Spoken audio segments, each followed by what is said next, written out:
I've been with my wife for 4 years. I have a 20-year-old daughter and she and my wife were never able to form a strong bond, and one of the reasons for that is distance. My wife tried to get close to my daughter in the past, but my daughter claimed she was just attempting to control her rather than have a respectful relationship. They had past issues but now get along a bit. My daughter was visiting for Thanksgiving and brought her Honda car with her. I was out of the house when my wife, whose car had been sitting in the garage for a month now, took my daughter's car keys without her permission while she was showering and left in it for nearly 2 hours. My daughter called me as soon as she got out of the bathroom and was freaking out, saying neither her car nor my wife was there. I tried to calm her down as I worked to get a hold of my wife, but she didn't respond. We, at this point, figured my wife had taken the car but didn't know where she was or when she was coming back. My daughter searched my wife's closet, then called the cops and reported her car taken. She called back to tell me my wife's closet was half empty and cops were called. I got off work and went home immediately, and on the way home my wife called crying. She just got picked up by the cops at Walmart and was brought into the station. I went over there and met my daughter there. We discussed what happened, and it turned out my wife took the car to go do some shopping and left daughter a note in the kitchen to let her know since she doesn't have her number, and took clothes from the closet she packed earlier in the morning for church donations. But my daughter thought she ran away and told the cops that this woman, my wife, ran away with her car. My daughter got her car back and my wife was let go after filling out a form. I took her home. That's where she had a fight with my daughter, calling her crazy for calling the cops on her, and a few other things I can't remember, but I told my wife what she did was unacceptable and she should be grateful my daughter only called the cops in a moment of panic and didn't press charges after what she did. My wife was shocked and started crying, saying she couldn't believe I sided with my daughter after she humiliated her and caused her panic and to be involved with the cops like that. I stated that she shouldn't have touched the keys in the first place, and she defended herself, saying she was getting things done and buying stuff we needed for the house, but we made her out to be the bad guy. She left to her sister's place, saying she had enough of my daughter's disgraceful and vindictive attitude towards her. She said she'll stay there indefinitely or until I get my priorities straight, because after what happened, she's no longer sure if she's my wife or whether she was treated as such. Not the idiot. Gotta be honest. My first thought is your wife might have tried to arrange a situation for you to get mad at your daughter and make her stay away even more. Now she's just upset it backfired. Did you find the note in the kitchen? I wondered too if there was a note. Also, it does seem odd that she emptied half her closet for donations on that particular day, like she wanted the daughter and maybe OP to think she had run off. And kind of why the daughter thought to search the closet. Did the wife say something suspicious to set it up? And why didn't the wife answer her phone when OP tried to reach her? Sounds to me like she wanted some drama.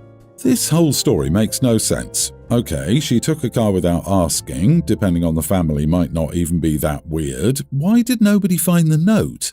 Why didn't you just wait for her to return? Why the panic? Who the heck goes straight to the closet to make such crazy assumption that she just left? Who just calls the police on a rational, grown family member over borrowing something without asking once? I would get it if this happened repeatedly. This was such an exaggerated chain of events that I cannot follow your thought process. I feel like a lot is missing here and a lot of motives and dynamics that are unspecified. Until then, you're all idiots. My thoughts exactly. Clearly, OP's wife taking her stepdaughter's car without permission wasn't right, but I also feel this blew up out of proportion so quickly. Why in the world would OP's daughter think OP's 4-year wife was running away just with her car and some clothes? LOL. Did she have something extremely valuable in her car trunk or something? The whole situation is ridiculous unless there's some big piece of info missing. I have 2 kids, a son, Ben, 44, and a daughter, Emma, 42. Their father and I divorced when they were young. He wasn't a good husband, but he isn't a bad man. He is wealthy. He didn't bond with Emma and he favored Ben. It became overt as they grew up. Ben was easier than Emma and did well in school and sports. Emma, although smart, wasn't interested in school and was rebellious as a teenager. Their father spoiled Ben, and if I'm honest, he wasn't nice to Emma. This upset her and she would cry, feeling treated unfairly. I felt bad, but I couldn't do anything about it, so I felt it was better to pretend it wasn't happening and hope it got better. It didn't. He wanted nothing to do with her, although there wasn't a reason why. Emma struggled to cope with this, and I think she expected me to stand up for her, but I hate confrontation, and her father never listened to me anyway.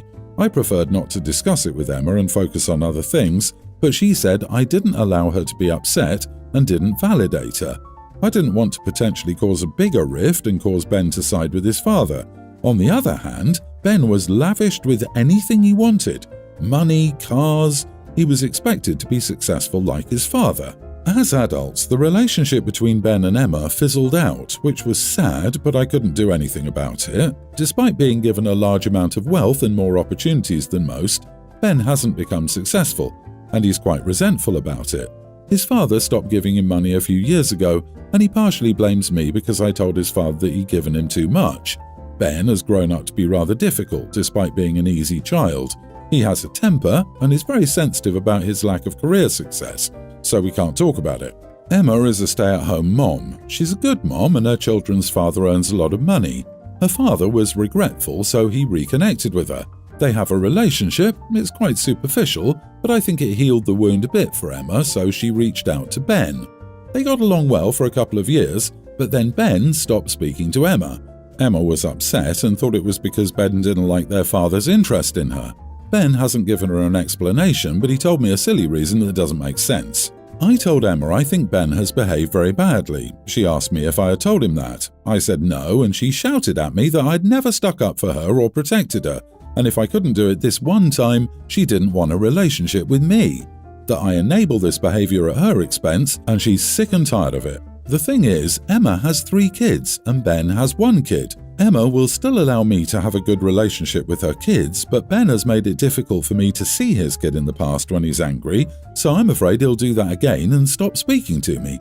I also don't want to be forced to be in the middle of them, so I won't do it. Am I the idiot? You are the idiot for being a total failure as a mother to your daughter. You allowed this behavior by not sticking up for her. So what if you hate confrontation? Does that give you a right to emotionally abandon your daughter and be a silent accomplice to her abuse? You're terrible, and if I were her, I'd never speak to you again since you just want to suck up to your son for the sake of being a grandma. I hope Emma cuts you all out of her life. You've all failed her. Seriously, no one gets a pass by just saying, I'm non-confrontational. That just means they're self-aware but unwilling to do anything about it.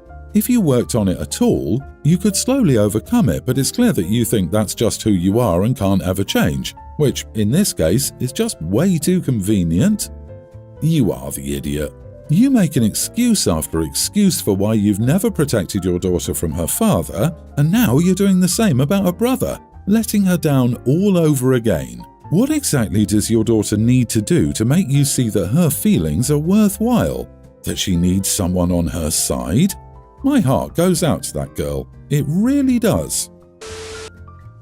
I was at home last week and my boyfriend came over unexpectedly. I'd actually been trying to work up the guts to leave him. He started out really sweet and perfect and went above and beyond for me, but then he started going really off the rails and losing his temper easily.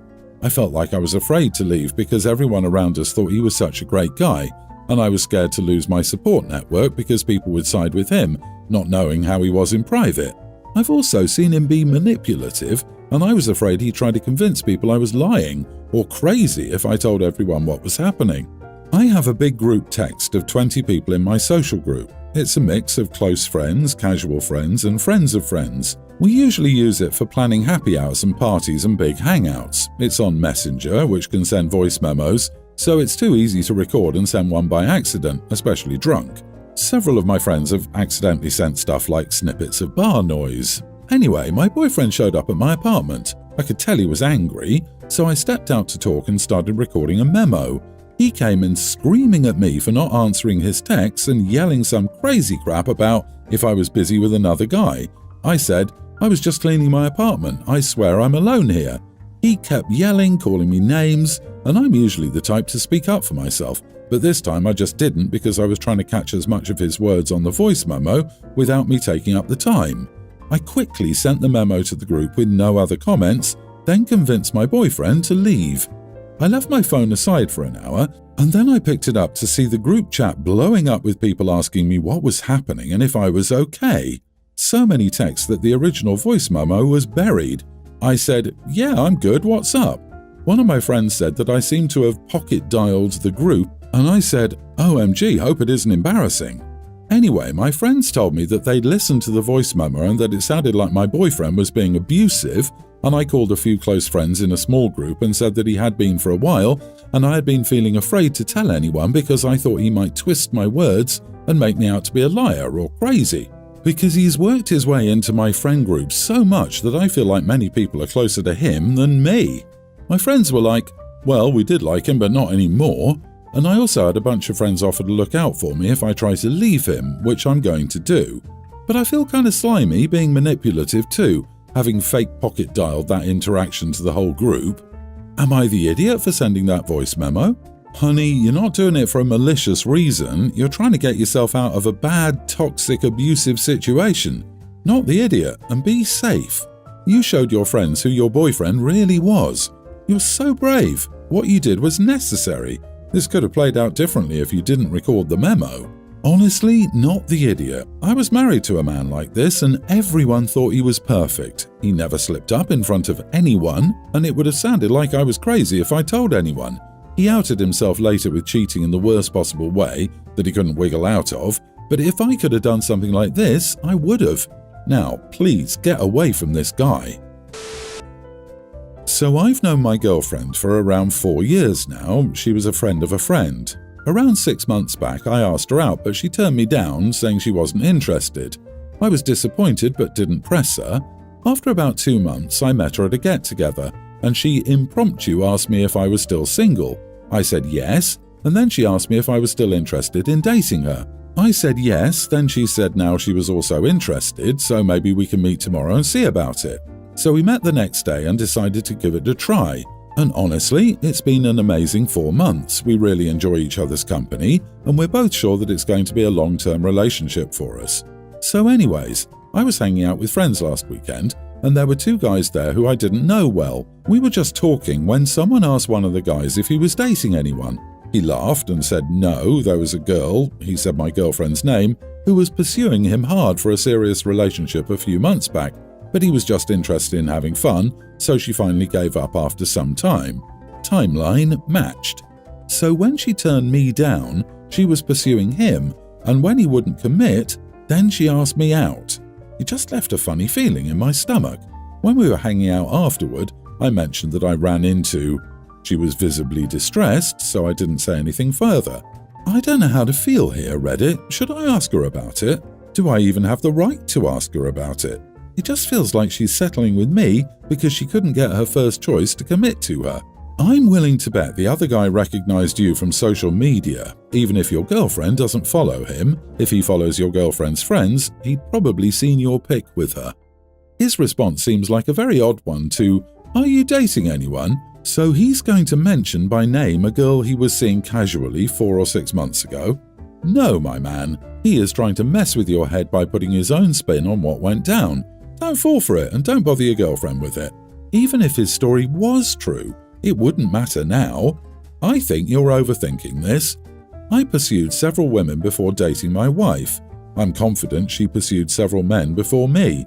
We also knew each other. Not too well for a year or 2 before we started dating. We knew each other, but both of us dated other people before we dated. So does that mean she's my second choice? No. Things aligned when we were both single and both interested, and then and only then did we start dating. Let this concern go. You're overthinking it. I'm teen male in high school. My best friend, teen male, has diabetes and he's not super great about checking his levels, so I usually do it for him when we're together. It was in between classes and we were talking when his blood sugar got pretty low. I could tell because he was blinking slow and acting sleepy. I walked him across the school to get one of his juices from the fridge in the nurse's office. He got his juice and everything was fine, so we asked the nurse for a note to go to class tardy. The nurse gave my friend a note but not me, and when I asked for one she said, "Your blood sugar wasn't low, was it? So you should have gone to class on time." Our high school has a very strict late policy. You get 30-minute detention for every 1 minute you're late to class, and your phone is taken for the day. No exceptions. I was sent to the office by the nurse and I was given 3.5 hours of detention because I wasn't in class for 7 minutes. I told the principal that I wouldn't serve any hours and that my friend is more important than 7 minutes of class. Am I the idiot for not letting him walk by himself? Am I the idiot for not serving my detentions? No idiots here. You don't need to serve detentions. Your friend could have collapsed or wandered off if left to walk somewhere by himself. When going hypoglycemic, your ability to focus and make logical decisions goes downhill. Blood sugars could be dropping very quickly. Walking to the nurse's office is using energy and making this worse. It's dangerous to be left alone. I appreciate the nurse is probably trying to put off helpful friends who are mostly trying to get out of class. I imagine she sees a lot of this. In this instance, there is a need for company for a diabetic going low. That nurse is an idiot. Who punishes good Samaritans like that? This feels like an adult exercising the little power she has over you so that she can indulge in that feeling of power. You helped a friend with a medical emergency. She, knowing full well about the tardy policy, got her rocks off on making sure you were punished for a good deed. I'd escalate this to the principal. Get your parents involved now. This is about that nurse's awful behavior, not you. I hope they'd make her sit in a room for 3.5 hours to think about what she did, not you. Hypoglycemia is no joke. These people can injure themselves if not helped.